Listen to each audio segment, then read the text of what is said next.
Good afternoon, everyone. It's so good to see you. Good to see some children here. Welcome. Oh. You read last time I was here. Welcome everyone to our virtual Green Acre, our daily online celebration of Abdu'l-Bahá's visit to Green Acre. We started this on August 16th and we will continue to the 23rd. My name is Frank Robinson Jr. I'm the operations manager here at Green Acre. And as you can see, I am on campus. Hopefully it's not too loud for you. It's raining, but I just felt like, I gotta be outside in nature for this session. For well over 100 years, Green Acre has been dealing with the big issues of the day. Peace, oneness of humanity, unity and justice, nobility of all people are the themes that Green Acre is always addressed. And I just feel so blessed to be here and working here, and I have to pinch myself sometimes, and I'm gonna let more people in, excuse me. So it's my honor to introduce, we have two guests here today. Dr. Ann Perry has been leading us since we started this effort, historian and artist. I feel like she's a professor of Green Acre. We feel so blessed to have her. We are also blessed to have Louise Prophet LeBlanc here, hails from the Nacho Nyack Dun First Nation in the Yukon Territory of Canada. As you may know, and as probably Jessica has told you, who's greeted you in the days before, Green Acre sits on the land of the Abenaki people. I asked Louise, well, how do you want to be introduced? Because you're new here today. He goes, servant of God, servant of Abdu'l-Bahá, mother, grandmother, artist, community organizer. And so with that, I'd like to start us off with a prayer. I know Jessica sings, but you don't want me doing that. Let's stay in the right spirit, folks. I have my, I can wear vibrant shirts, but you don't want to hear me sing. So I will start with a short prayer from Bahá'í blog on Abdu'l-Bahá.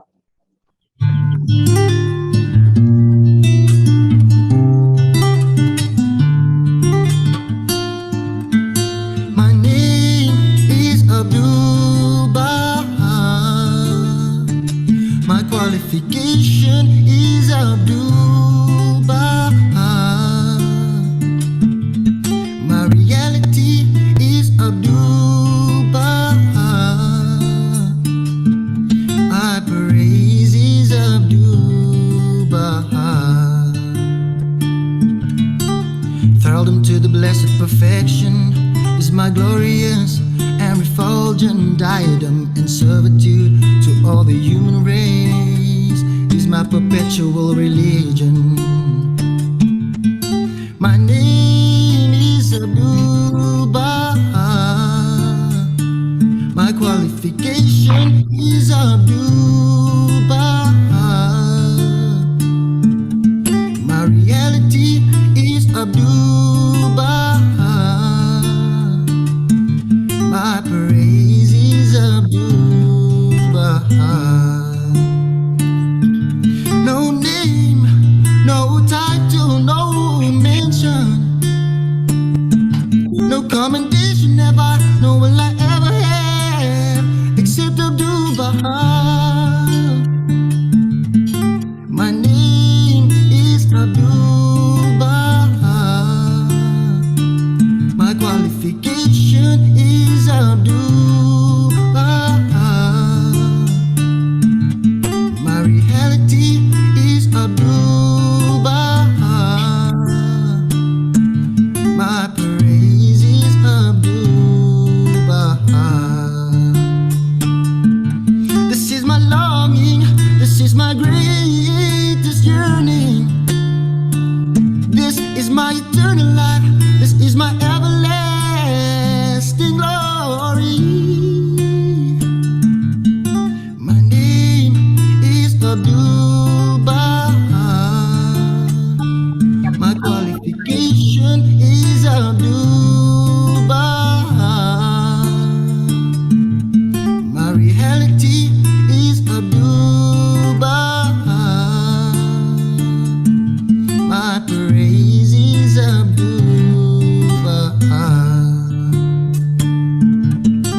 Thank you so much, Frank. That was a beautiful rendition of that quotation from Abdu'l-Bahá. So lovely. Thank you. And it's such a joy to see everyone here and to welcome Louise, who's such a special guest today, and she'll be sharing a story later on. So let me share my screen. And we have a beautiful photo of Abdu'l-Bahá at Greenacre.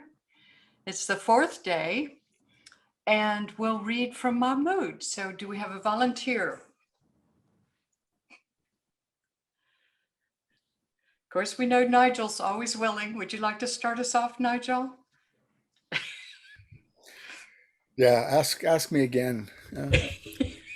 Do I need to beg you? No, madame, you do not. I love to read.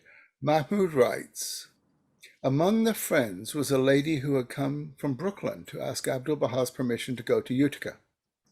He kindly said to her, put your trust in the blessed beauty.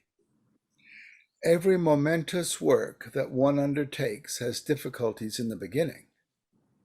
One should withstand such difficulties with the utmost steadfastness.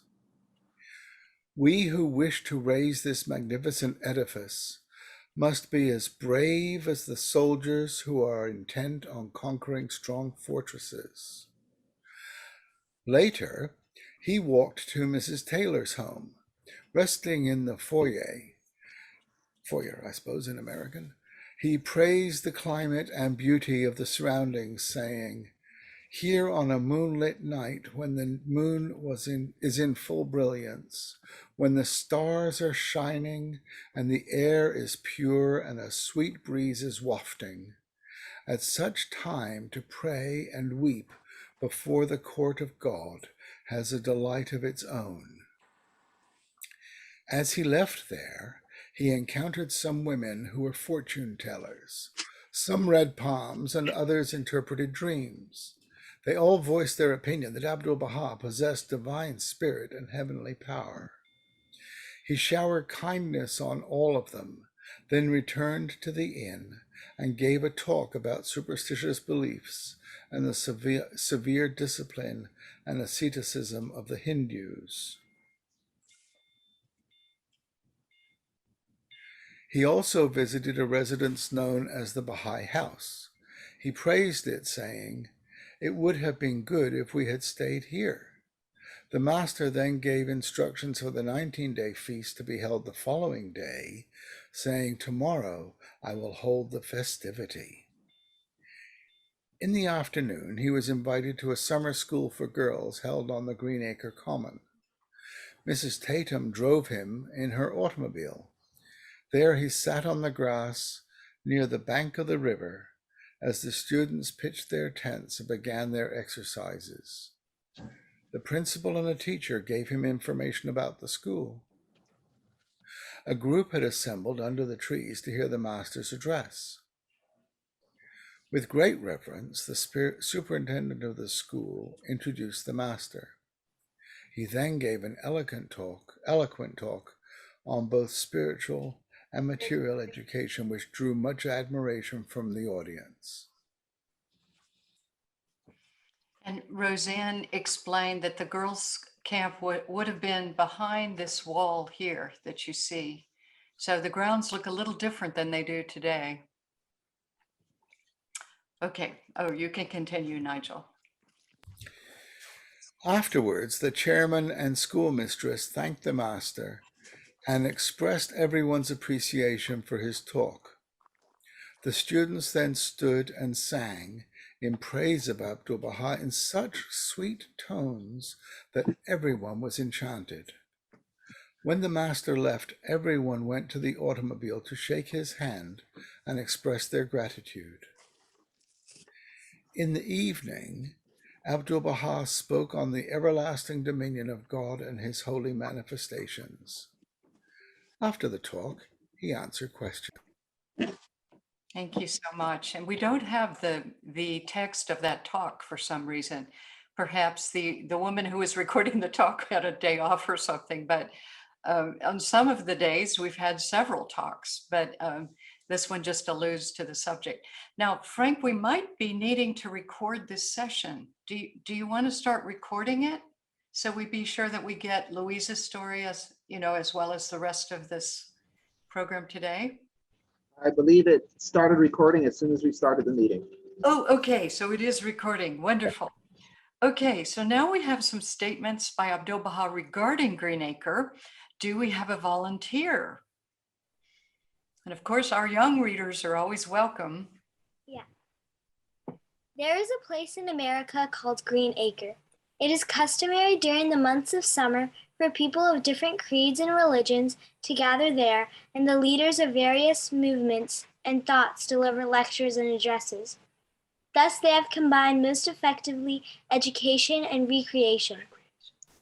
The significance and usefulness of this unique place lie in the fact that they offer a free and unrestricted platform to the citizens of every nation and the adherents of every religion. Thus, every subject is discussed with that full liberty of conscience which is enjoyed in the United States. The founder of these conferences, wherein every nationality and religion is worthily represented, is Sarah J. Farmer. To her is due all praise and commendation for having thus initiated this wonderful plan, which must be carried out to its logical conclusion, a universal platform for all mankind, irrespective of race, religion, or nationality. Thank you so much. Wonderful.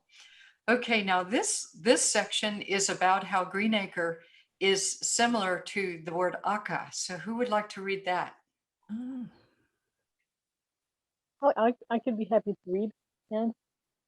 Okay. Okay, as the name Greenacre is similar to the town of Acca, when I arrived there, I was made very happy. I spent 1 week in that green and delightful Acca.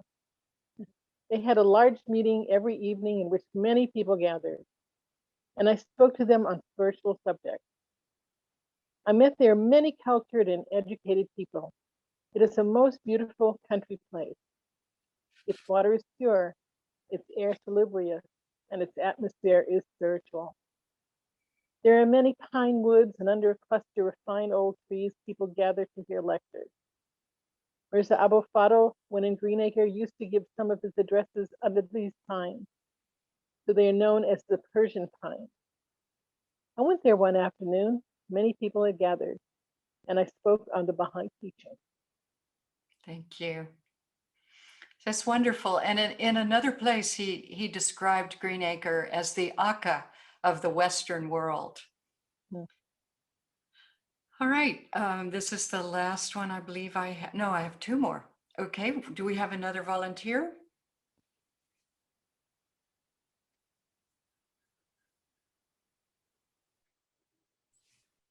I'll read. Okay. How is Greenacre? When will the season be open? Greenacre is a most delightful spot. I enjoyed my visit to that charming place. If I go to America, I will pay a second visit to Greenacre. It is a most ideal spot for the dissemination of lofty ideals. You may lay such a foundation so that the influence of the Confederation of Religions and Sects may permeate to all parts of the world from Greenacre. And Greenacre, for all the future ages and cycles, may become the standard bearer of the oneness of the world of humanity. I will pray the fulfillment of this truth.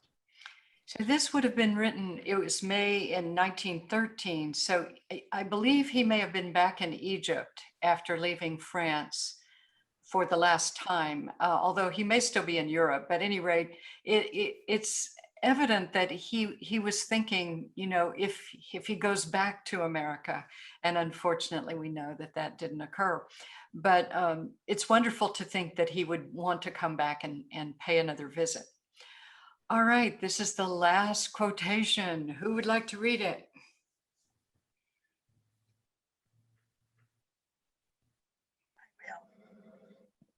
The desire to serve Greenacre is in reality a very important matter. This name, Greenacre, must appear with all its significant meaning. That is, Greenacre must become the reflection of the plain of Acca, and attain to the utmost verdancy, greenness, and artistic beauty. Its charms and wonder lie in this, that it may become the center of the Bahá'ís and the cry of Ya Bahá'u'l-Abhá, O thou, the glory of the most glorious, be raised from all its directions. And of course, it is that, right? And we can celebrate the great progress that it's made since its earliest days and the future that it has, which is, of course, glorious. So here's some questions. What kind of talk, and we might have to go back to the text to answer them, but what kind of talk did Abdu'l-Bahá give after he met the fortune tellers? About superstitions. Superstitions. Right. Okay, good memory. All right. And the need to dispel them, right? Okay, what did Abdu'l-Bahá say regarding the significance and usefulness of this unique place?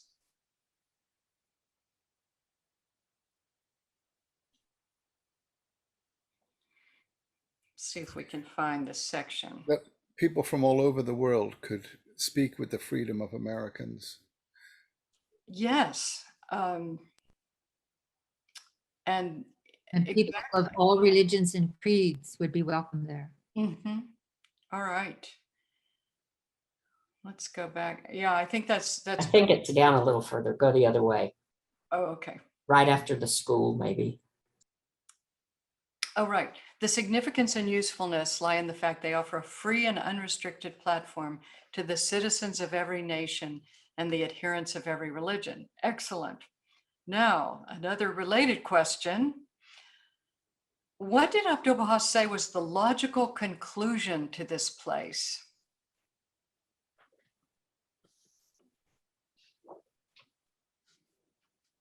It's right here.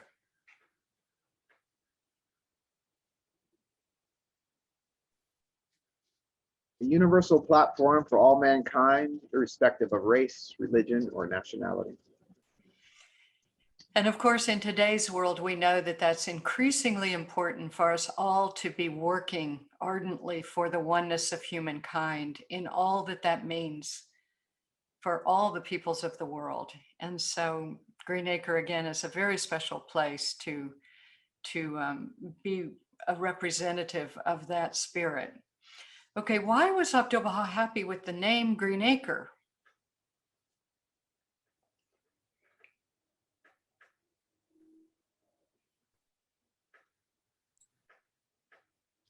Because it was similar to Acca. Yes, so there's this correlation. And of course, we know he emphasized happiness there. He said, I want you to be happy, you know, at Greenacre specifically. And he represented that in his humor and his joy and his questions of people. Are you well? Are you happy? And so forth. Now, last question. And just regarding that, do you know the history of the name Greenacre, how it was assigned to that area? Because it's in Elliott Lake, and so.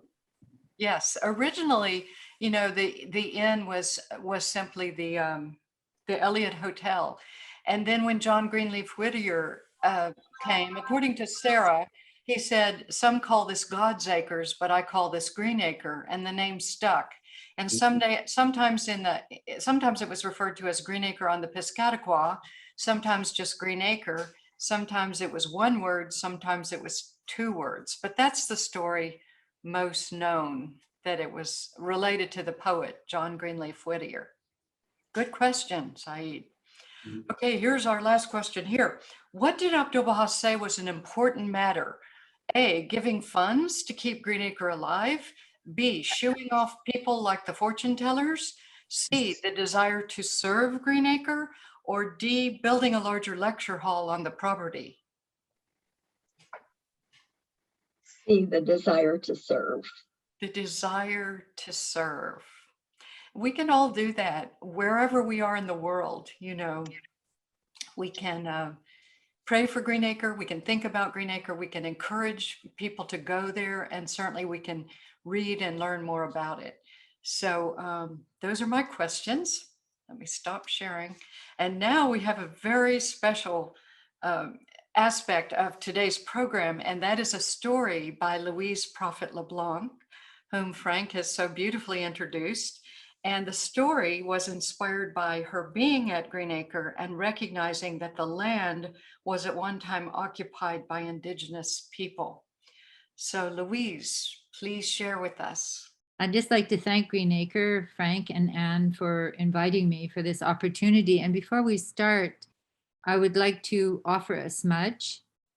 And I'd like to offer this smudge in honor of this special year that we are all a part of, this centenary year of the Master. It's just filled with opportunities for us to serve his wonderful exhortations that he gave to us. Particularly, I'm making mention now, and in this story I'll make mention of the importance of teaching the Indigenous population of Turtle Island, America. So I'd like to offer this little smudge, little blessing, and also a prayer in my language. I thank Frank for making mention of the traditional peoples who formerly occupied Greenacre. They probably thought it was a little piece of heaven too. Good fishing there. So whoever is in need of a blessing today or a smudge for healing, for vision, for clarity, for all of those things that we're all struggling with during this pandemic, and how we as Baha'is have to rise above it and serve humanity and bring happiness, as Abdu'l-Bahá expressed so many times at Greenacre. Are you happy? Or what day do you wait to be happy? So this is for the remover of all our difficulties. Ayera cho tauringi chu sohothan gon sothan. Anya yohotsi the janik ni tauringi oya shanagi agaka. Wanki ginu odanani sothan.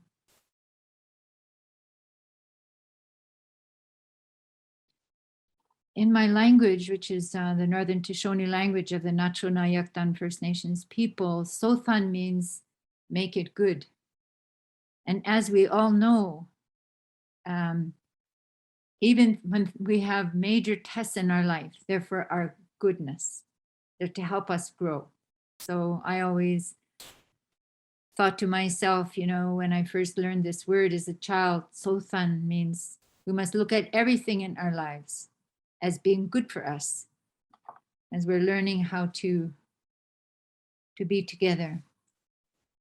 So now just, as people might know or might not know, I'm a storyteller, and I usually share my stories orally, which is according to my traditions. I come from the oral tradition. But the first time that I went to Greenacre, I went there as a National Spiritual Assembly member, and I met, along with my colleagues on that National Assembly, with the members of the NSA of the United States. And I was a fairly new Baha'i at that time, and when I arrived at Greenacre, I felt such a spirit, and it really affected my heart. And to think that the Master, Abdu'l-Bahá, walked there, that he prayed there. And at the beginning of our devotions this morning, he said that this is a place to pray and to weep. Oftentimes we don't think about that aspect of praying, is to weep and give thanks. So when I first arrived there, I realized that it was a holy place. And I also recognized that it was a fruitful place for the Indigenous people of the region, because this river the Piscataqua River is where there's an estuary. This is where the salt and the fresh water meet. And where this happens in the world, fish come there. And fish from salt to fresh water, when they're in that condition, they get very confused and they're easy to catch. So just think about those things. So this is something in the story that I make mention of. And I want to just preface the story with the beautiful quote where Abdu'l-Bahá, in the Tablets of the Divine Plan, he informed the American Baha'is, he said, we must attach great importance to the indigenous population of America. He said, for these souls may be likened unto the ancient inhabitants of the Arabian Peninsula, who prior to the mission of Muhammad were like unto savages. When the light of Muhammad shone forth in their midst, however, they became so radiant as to illumine the world. Likewise, these Indians, should they be educated and guided, there can be no doubt that they will become so illumined as to enlighten the world. So that is also associated with this story that is fictional. It's from my own imagination. When I walked down by the river, I was actually communion, I suppose, with all of the ancestors who had originally lived there, who had fished there, had had ceremony there, had perhaps even given birth there, or perhaps nursed a dying friend or a member of their family. People prayed there. Wherever there was an abundance of food, you can guarantee that indigenous people would be praying there a lot for this abundance, and also for the safety of everybody there. So I would like to begin this story. It's called The Three Dreams of Misatawa. And Misatawa means evening star. It was dawn. The young man awoke from the same dream he had for the last 3 nights. He had been bothered by these dreams since he and his uncle had arrived to set up for their summer fish camp at the Piscataqua River. Misatawa greeted the morning now in his mother tongue. Kwe kwe, he said. The 3 dreams left him confused and curious about their meanings. He'd be sure to ask his uncle what he thought about them.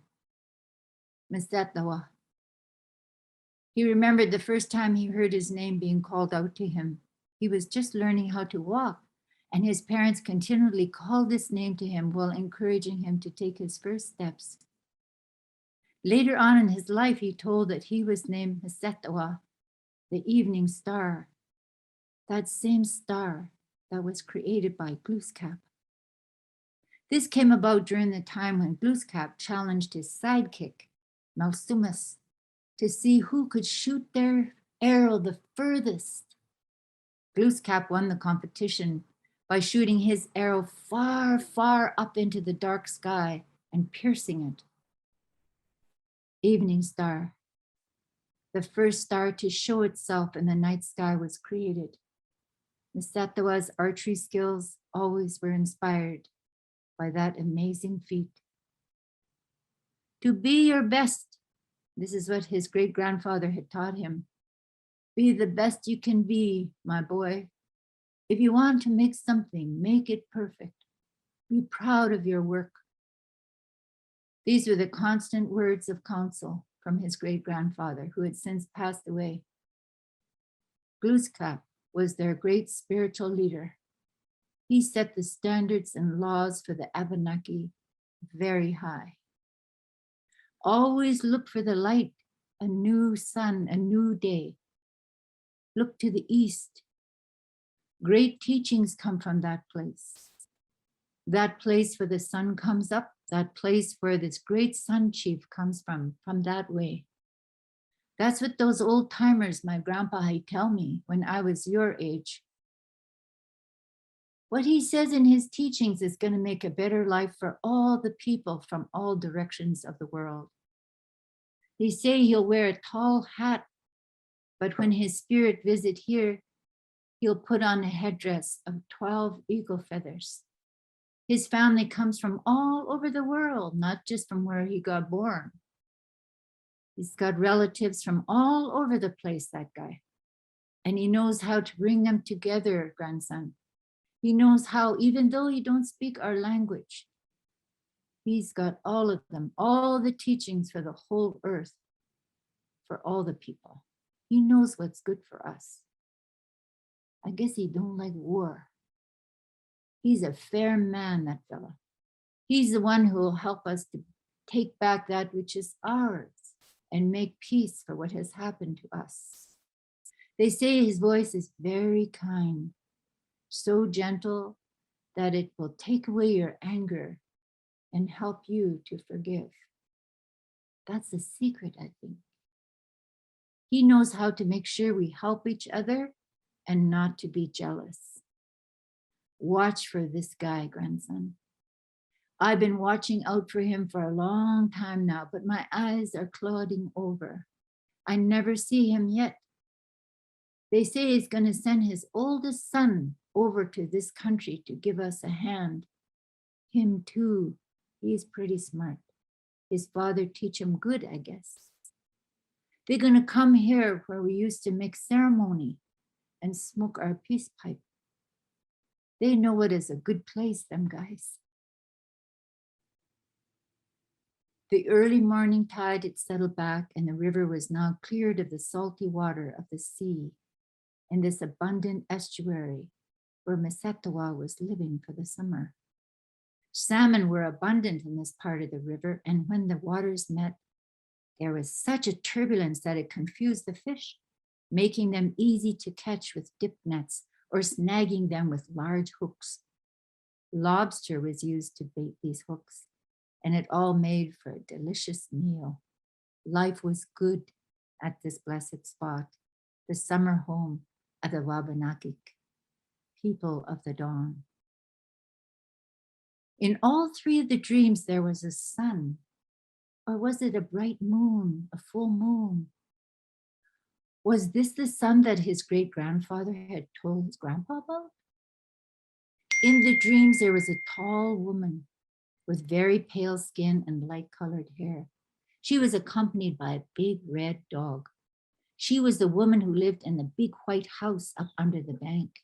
Nearby her house was a place where there was a bright light like the sun under a big tent.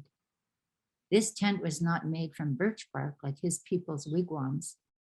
It was made with cloth. This tent, which housed the sun, was present in all three of his dreams. He recalled many people coming up the field down a dirt road leading up to the white house on the hill. They were all rushing into that big sun tent. People of all colors, people from far off places, some with very different and colorful clothing. They were talking and laughing and were very happy. He recalled also there was a flagpole in the field with a huge flag flying on it. Something was painted on that flag. It was a word, peace. His people knew about peace. This is why they had formed their confederacy, so that they would no longer be at war with each other. In his dream, he's floating on the river in his little birch bark canoe, paddling slowly, cautiously. When he rounded the bend, he looked up on the bank and he saw a brightness, an unexplainable brightness, which he could not make out from his vantage point. He recalled in his dream that his heart was pounding with excitement and fear. He paddled up closer and landed his canoe. Pulling it up on the shore, he caught a flash of red in his peripheral vision. It was a dog, a red dog. The dog bounded towards him. Masetawa froze. He remained very still, contemplating what to do if this dog attacked him. His hand felt for his knife, which he had attached to his belt, but this dog was friendly, and he laid his front paws and his head on the ground once he was in front of Masatawa, as if to welcome him, wagged his tail and turned to run back up to the hill. Masatawa followed the dog's lead. There, walking towards the river, was the dog's mistress, a very tall, pale woman in a long flowered dress. She smiled and she gestured to him to come towards her as she grasped the dog's collar to make him sit. Masatawa was frightened in his dream. He approached her cautiously. Behind her, he could clearly see where the bright light was coming from. It was in the tent. His heart was racing while being led by this gentle spirited woman. She spoke in her language and with simple hand gestures invited him to come closer, as if she wanted him to meet someone. She was motioning him towards the sun tent. A person was walking towards him. He was dressed in a cream-colored robe colored by a dark overcoat.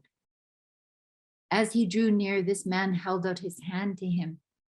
His kind blue-gray eyes held Masatawa spellbound. It was at this moment in all three of his dreams that he would wake up right at the point when this man was going to speak to him. Today, Masatawa was determined to venture closer to the newcomer's territory, although his uncle generally left them to themselves.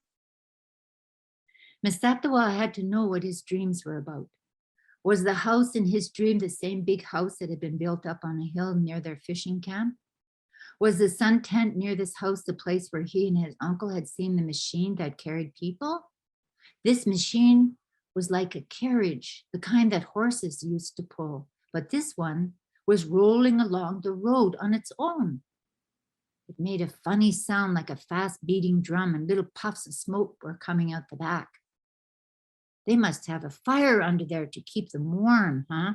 His uncle had commented. They noticed when it slowed down to stop, it made a sound like a duck.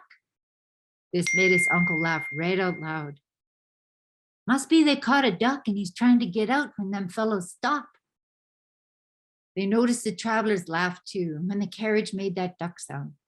And he and his uncle watched this spectacle for the longest time until his uncle gave the word that they better head back to their camp before nightfall. This was the last time he and his uncle had snuck up to get a good look at that place. Nobody had seen them. Masatawa and his uncle were fascinated to see the people getting out of the carriage. They must be lazy to walk, his uncle concluded. They also saw that the person driving the carriage was wearing something over his eyes, little round things with eyeballs behind them. He also wore a tight hat of shiny leather, which he did up under his chin.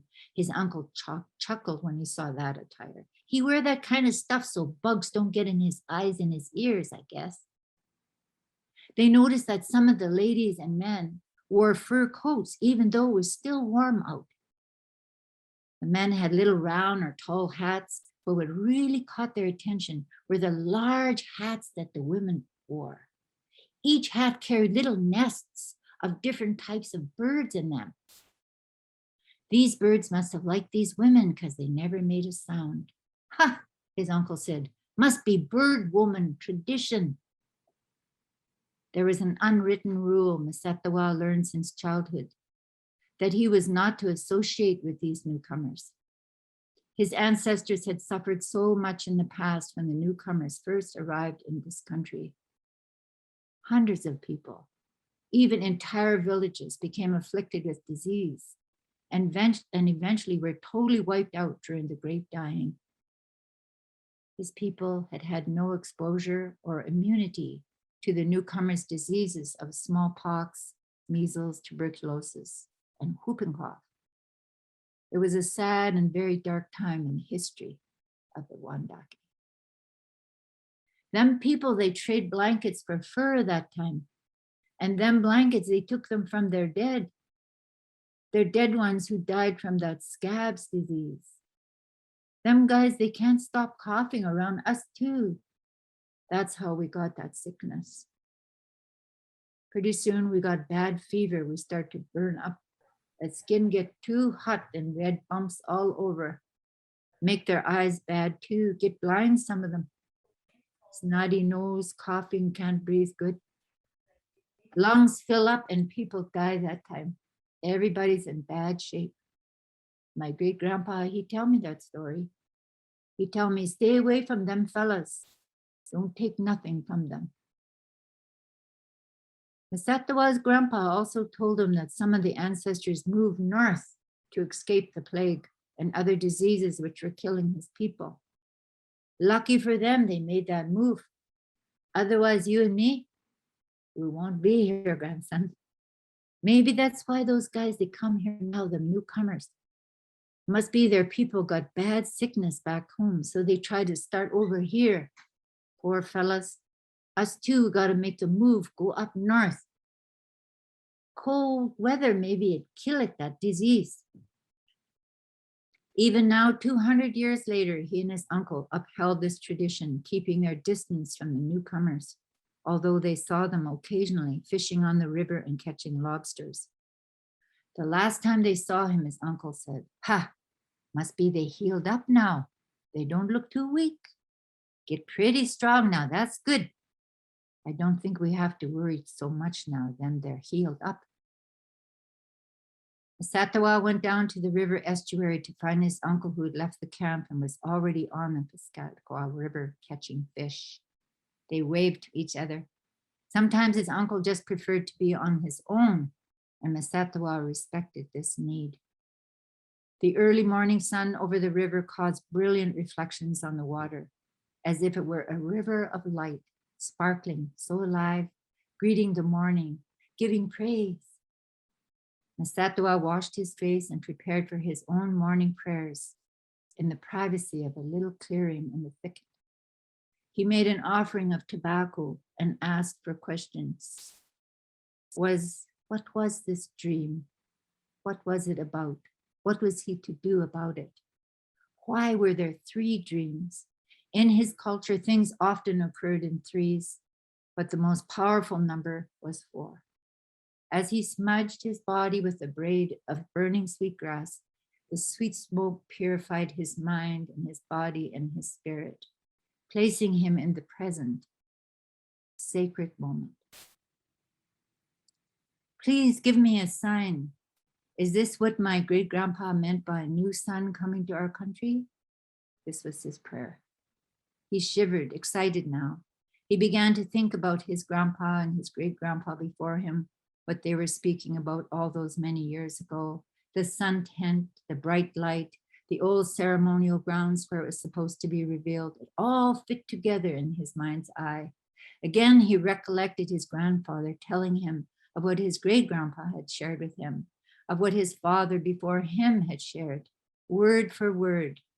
The voice of his ancestors entered his mind and sunk deep into his being, empowering him with the determination to seek out the truth and find out the meaning of these prophecies. There will be a big house built there for all the people. People will come and get knowledge and share what they know from their own country. This will be the place where hundreds of people are going to come to learn how to get rid of their old ways of fighting amongst each other. Our people see that house in a dream long, long time ago. The newcomers, they want that house too, but they can't build it strong without us. We got a job to do with these people. Us too, we got to help build this house of light. Knowledge from the Creator is sacred, grandchild. Don't forget this.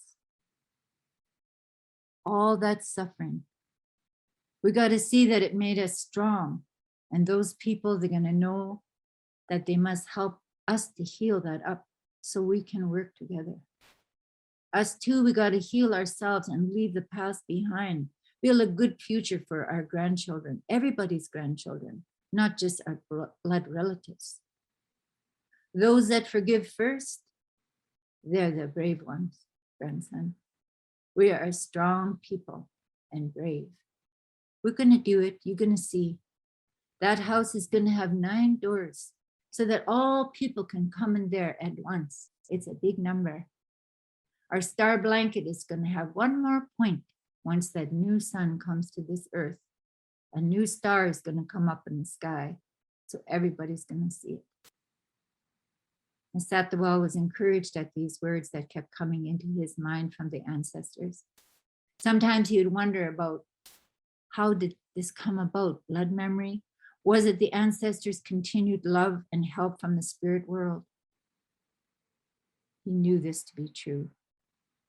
He began to prepare himself now to visit this blessed spot, the old ceremonial grounds of his ancestors, which now belonged to the newcomers. These grounds could no longer be used by the Abenaki for their annual ceremonial gatherings to welcome fish and give thanks to the Creator for what he had provided. This special spot where food was made abundant by the mixing of the river and the sea, holy ground. He got on his good shirt, which he had always carried in case he was invited to a ceremony by other people of the region. Around his neck, he decided to wear his power necklace for protection. This amulet was made with eagle claws, a cluster of 4 tied with red cloth and strung onto a deer hide thong. His grandmother had given this to him when he was barely 13, when he went out for his first vision quest high into the Green Mountains. He had already killed his first deer and now could provide for his community's food supply. He was a man now. His grandma was very proud of him. Wear this one, grandson, when you feel that you might be in danger or when you need courage if you're afraid of something. It will help you. That eagle, he can see a long way. That is the way I want you to see too. See a long way so you can build a good future in this world. He had treasured her gift, but he had only worn it once while on a spring bear hunt. He pulled his hair into place with a red cloth bandana, fastened his knife on his belt, and he placed a little dried meat in his pocket, and he headed off to the beach in his canoe. With only the slight sound of the dipping of his paddle in and out of the water, the vessel silently moved upriver, staying close to the river's edge, invisible. Once he rounded the river bend, he caught a glimpse of a big white house on the hill. He decided to land near a stand of tall pine trees where he could cache his boat. He covered it with brush. Walking silently now, he caught wind of something coming his way, a glimpse of red through the willows, a sound of panting. It was a red dog in full gallop with his tongue hanging out, slobbering, bounding towards him, not barking, but playfully whining as he drew nearer. Masatawa's hand felt for his knife, not knowing what this dog might do once he sensed that a stranger was on his property.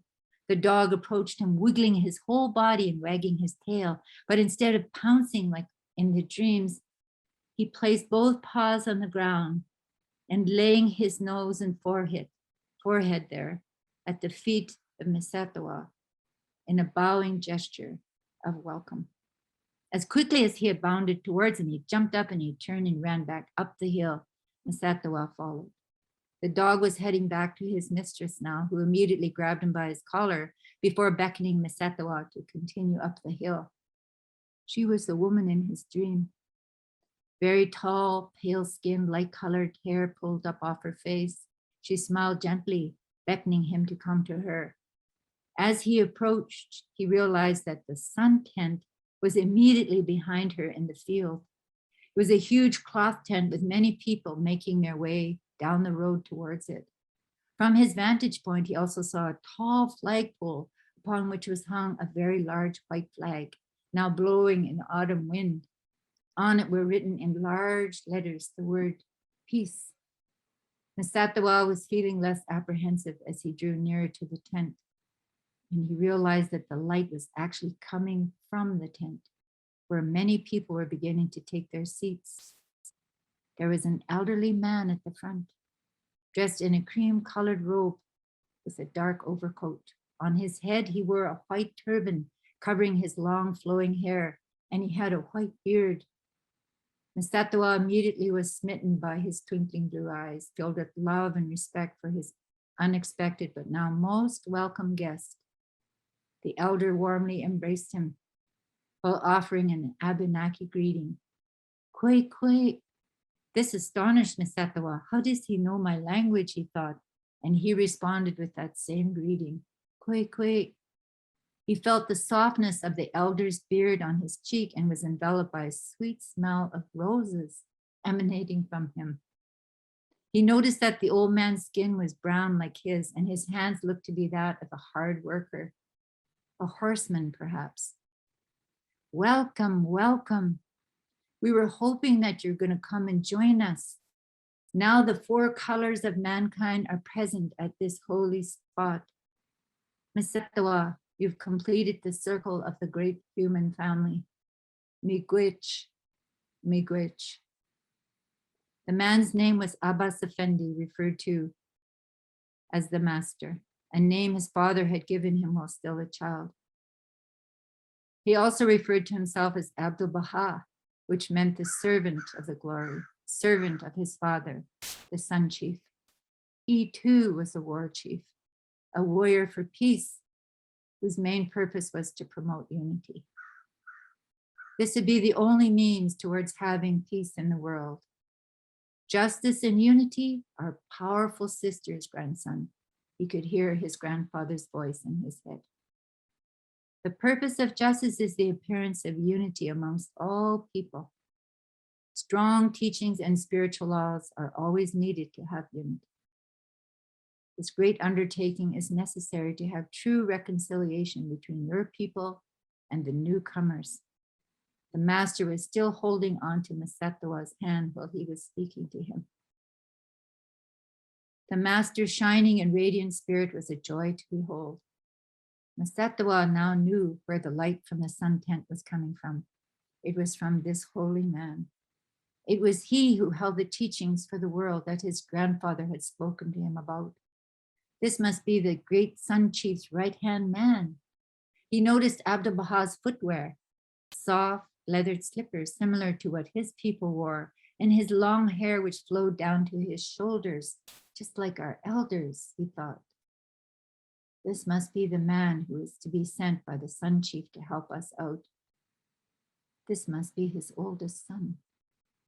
Years before, the ancient teachings served to strengthen alliances after his people had grown tired of warring and bloodshed amongst themselves. It was at that time in history when all people held council and arranged a special ceremony to bury the hatchet so they can continue to work together and live in peace. This resulted in the first confederacy to hold up an agreement to lay down their weapons and work together as one. These images and thoughts were racing now through Misetawa's mind, and he was waiting for the translator to finish what the holy man was saying. His words sounded very important. Misetawa, your people will help to build a big house of learning near this sacred spot. This is a place where all people will come to learn about how to bring about peace. Your people will take the lead in making this happen right here in your country. By your example, the rest of the world will also learn how to build strong and unified communities. Communities that will be there to protect the women and children from any torment or bloodshed. This is a journey we all have to take if we want justice. We will take this journey together. We are one family, all sent by the same one creator. This is our destiny to share these precious teachings. Around this big house of learning will be built other smaller houses, one for healing, a hospital, one for medicine chest, a pharmacy, a place for travelers, and for those who are aged and dying, and a school for studying the sciences, a school for orphans. This place of worship and prayer will be used for all aspects of life, including gatherings, festivals, ceremonies, and meetings. Its name, Acre, means the dawning place of the praise of God. This is where everyone will come to offer special dawn prayers to their creator. Your people have been doing this for thousands of years. Wabanak, people of the dawn. I'm happy that you now have this vision for the people of this region. I want you to share it with all of your people so that they too will help to bring our family back together. Satwa realized that time had stood still during this short encounter, but he also knew that his uncle would be expecting him down at the river. I must go now. Thank you for your blessings and showing me this great vision when all the peoples on earth will come here. Satwa took off his treasured necklace and he placed it over the turban and around the neck of Abdu'l-Bahá. This is a gift to you from my people to welcome you here to our country. Welcome, welcome to land of the Wabanaki, the people of the dawn. They embraced, and the Satwa took his leave from the tent. This was indeed a holy spot. He had had a vision of this holy place, this great house of learning. It had 9 doors, and all the children of the world were approaching it with such reverence. Children from the 4 directions. The big house of learning was going to be built on these sacred grounds. We would do our part and spread this great news with all the nations. A smile came across his face. He had so much to share with his uncle. And that's the story. Thank you.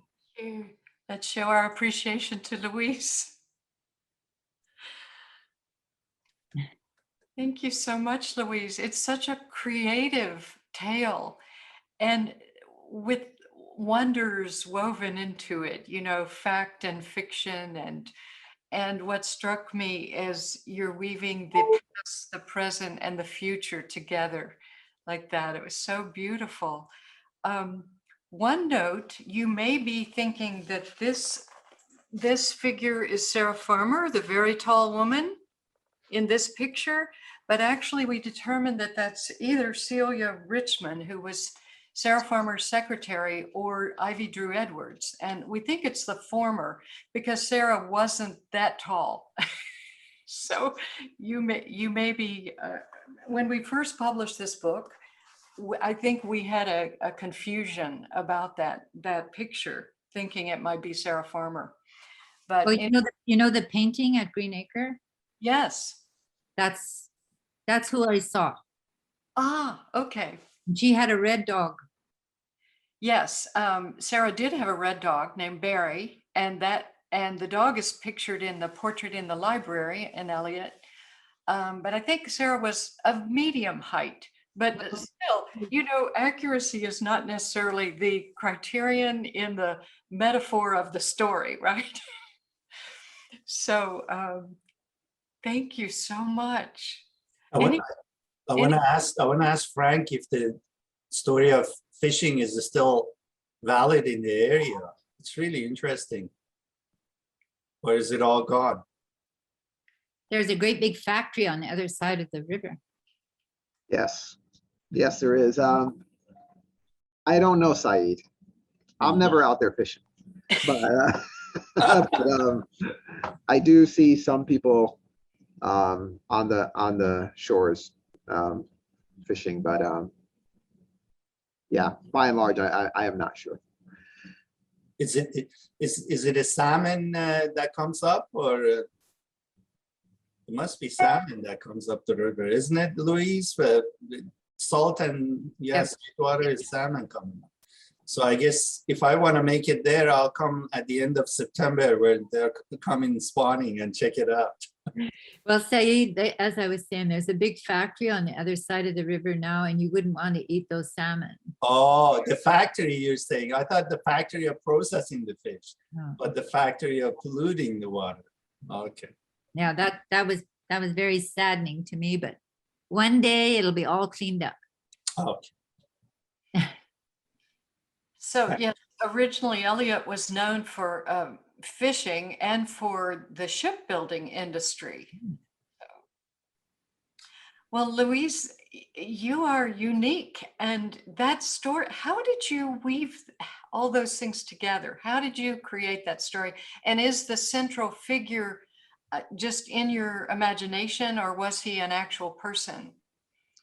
He must be an ancestor. And what I did, when I wrote it, and I wrote it in about a morning, this came to me, and when I pieced it all together, and Sarah Farmer, I should say, would be a lot taller than Miss Satawa. Oh, okay. Okay, like she's taller than Indigenous women, because Indigenous women were never as tall as a white woman. Mhm. Okay, so maybe to clarify that, because I'm not changing that story. No, no. And so the other thing is it just came to me piece by piece, because I just felt the ancestors, not only the most important thing is that Abdu'l-Bahá was there. And I was thinking strongly, you know, all of America has been prayed. There's been praying sites, ceremonial sites, you know, places, they're holy places where people went to pray, and they lived there in harmony. So they asked me how that happened. It just flowed out. And I gave this story after I wrote it, and I was very hesitant because it is fiction. And I sent it to Anne Dennison from the Wabanaki. I didn't know her, but I knew that she was from Wabanaki heritage. I sent it to her, and her little note back to me was, "How do you know my people?" Oh, I cried. that's beautiful. Louise, you are attuned to the larger story, and that it shows in your work how it comes together and is so beautifully helpful to us. You know, stories do something different than, say, a lecture or a factual treatise, you know, and they connect us and move our hearts. And thank you so much. Thank Do you. others have any questions or responses you want to share? A question, is this a published story that we can find somewhere? I just wrote it this spring.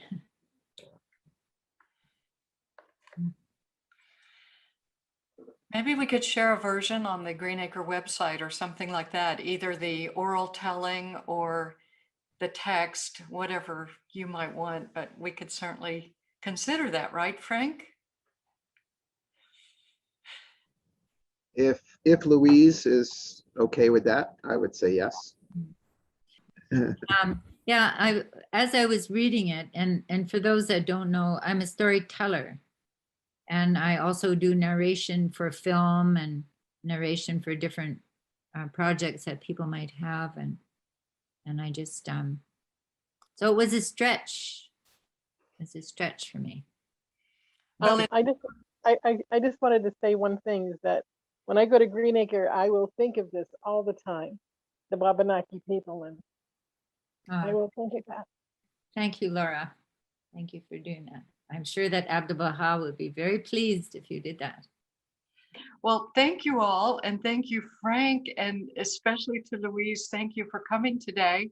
And tomorrow we have two special surprises. One relates to Fred Mortensen, who's arriving, you know, tomorrow at Greenacre in 1912. Yes. And the other relates to Roseanne, who's here without her picture on, but Roseanne shared with us some precious archives while we were there. And so we're going to be showing those tomorrow. So do come, and thank you again today, everyone. Thank you.